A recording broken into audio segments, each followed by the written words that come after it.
Alex, Beijing responded to the US warship's visit by saying this: such exchanges and collaborations in security and defense should contribute to promoting regional peace and stability rather than the opposite.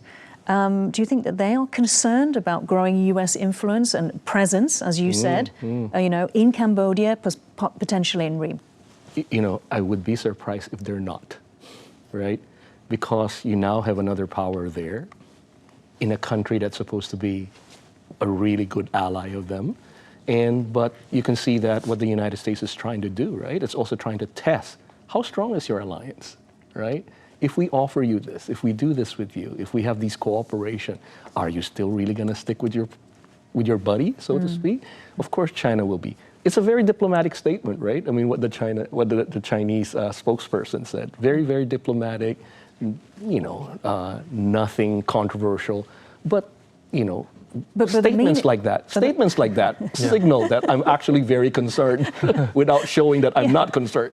Now, while the father of current Prime Minister Hun Sen describes the China friendship as ironclad and China as Cambodia's most trusted friend, Hun didn't always feel that way. Back in the 1980s, Hun declared China, quote, the root of all that is evil in Cambodia. This was a result of Chinese support for Pol Pot and his brutal Khmer Rouge regime installed in 1975. Pol Pot was eventually defeated in 1979 by liberators including Hun Sen, who was supported by Vietnam, but only after the Khmer Rouge's killing fields had taken the lives of at least an estimated 2 million Cambodians. However, Hun Sen's allegiances switched following Cambodia's first UN-sponsored general election in 1993. In 1997, he launched a bloody coup to overthrow the Prime Minister, Norodom Ranariddh. In the year 2000, with mounting condemnation from the West, China stepped in with substantial aid packages, enabling Hun Sen's dramatic shift towards Beijing, which has remained in place to this day. Ronan, so does any of that history help us to explain why Cambodia seems to be an exception to the trend across Southeast Asia, which is usually that they will hedge between the US and China? So they will look to engage China economically and the US in terms of security. Anything in Cambodia's past that explains that? Yeah, so basically what happened in 1997 actually spanned a lot. The stop of US military aid in terms of providing arms supplies, training programs, and financial support for defense modernization. And remember that, deep in the mind of Cambodian national leaders, they consider, two countries that pose significant national threat to land, and one being, Vietnam, right? So basically, the reason why, most of the Southeast Asian countries, they are hedging, but Cambodia wasn't.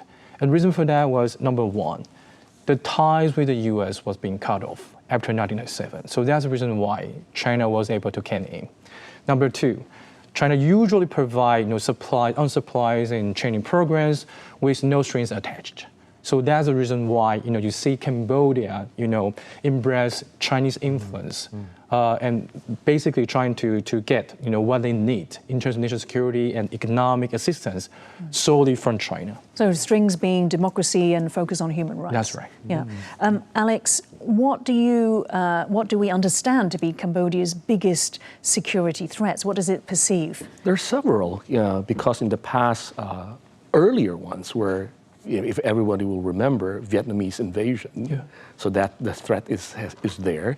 And then they still have these occasional border flashes with Thailand. Yeah. But in reality, over the last many years now, I think the key issues for Cambodia's threat is actually transnational threats that are going through their very, very porous borders.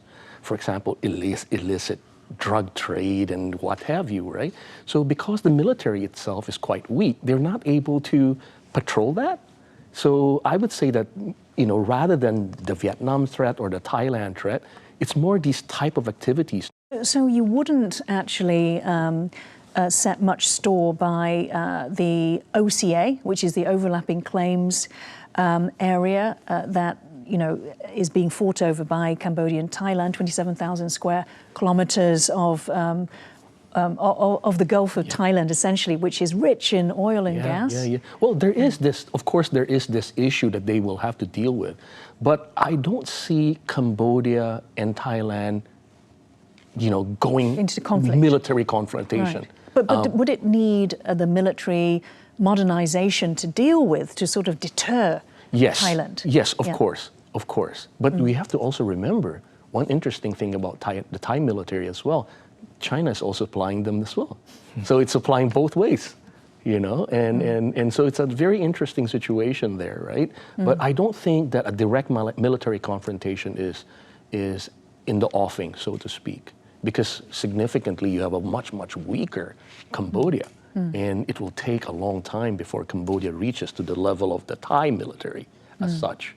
So, do you, Ronan, maybe I'll ask you. So, do you think this is now the time for Cambodia to essentially to diversify its security partner, not to rely solely on China, which it has been doing? 93% of its, arms imports are from China. Do you sense that there is a push, perhaps, on the Cambodian side that it wants to repair relations with the US and it's open to security partnership? Yeah, absolutely. And we have seen, some diversifying effort being made by the Cambodian leadership.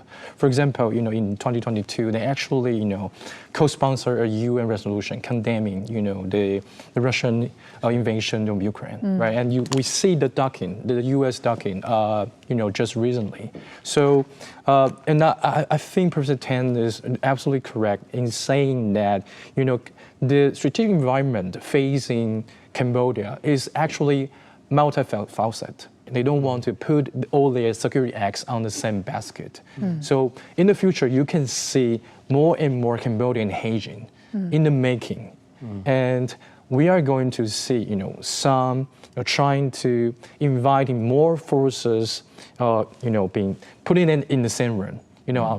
But the tricky part is that, for example, in terms of the Cambodia and US diet, Cambodia needs to deal with, for example, the human rights, violation, abusive, something like that. Do you think, Alex, that there's always been a gap between the elite, Cambodia's elite, and the people?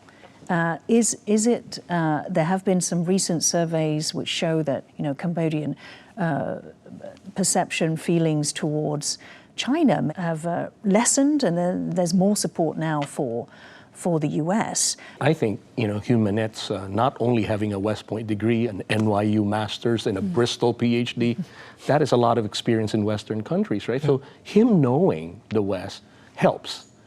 Yes, you are right. There always is a gap between the citizens and the leaders, particularly in systems that have autocratic tendencies, right?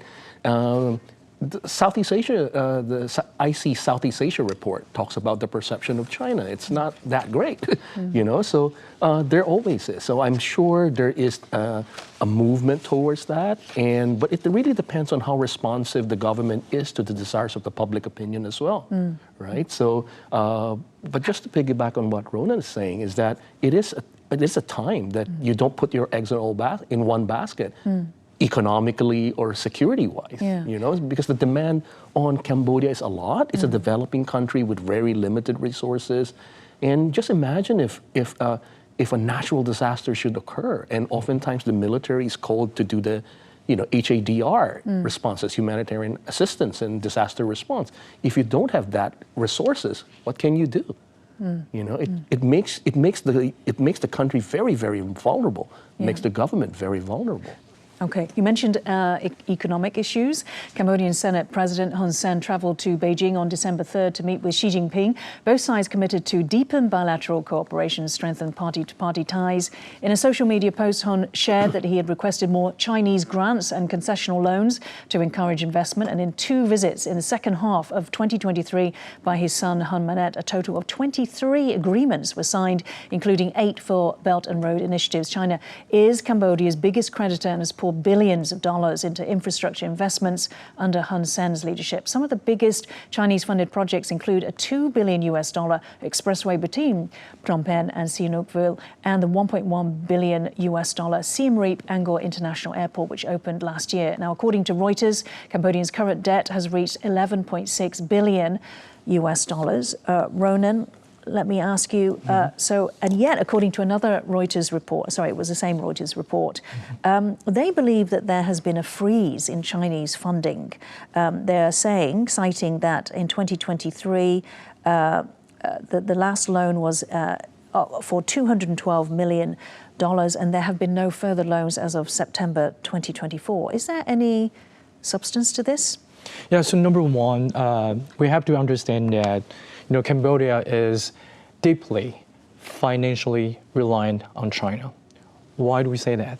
Because over 40% of Cambodia's external debt owed to Beijing, right? Number one.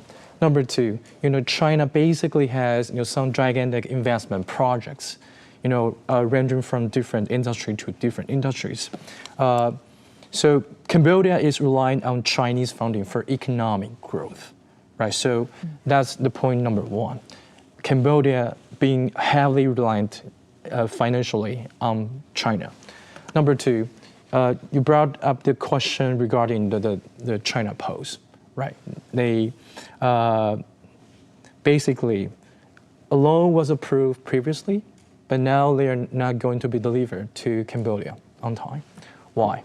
Basically, it shows Beijing's dissatisfaction of Cambodia's side, pay the debt on time, because number one, Cambodia's economic performance has not been really robust recently. Number two, Beijing or China itself is facing very serious domestic economic pressure, so it cannot just spending money. Alex, how willing and how able is Cambodia to diversify beyond China? Basically, we painted that situation where it's heavily indebted and reliant. We talked about different industries. There's gas, solar, wind, rail, road, bridges. The interesting thing is the question that you asked is willing and able, right? It may be willing, but it's unable to, And Ronan just mentioned it. Because if you think of it as a purely economic transaction and a financial transaction, if I'm from a creditor perspective, I'm a creditor giving you money, first of all, can you tell me what the conditions of those situations are? If I pour that money in it, can I get it back? Exactly what China's finding now, right? Because money doesn't grow on trees, and that is a very, very, I think it wants to, but it's limited by the fact that what type of creditors are willing to extend loans considering that your economic performance is not great.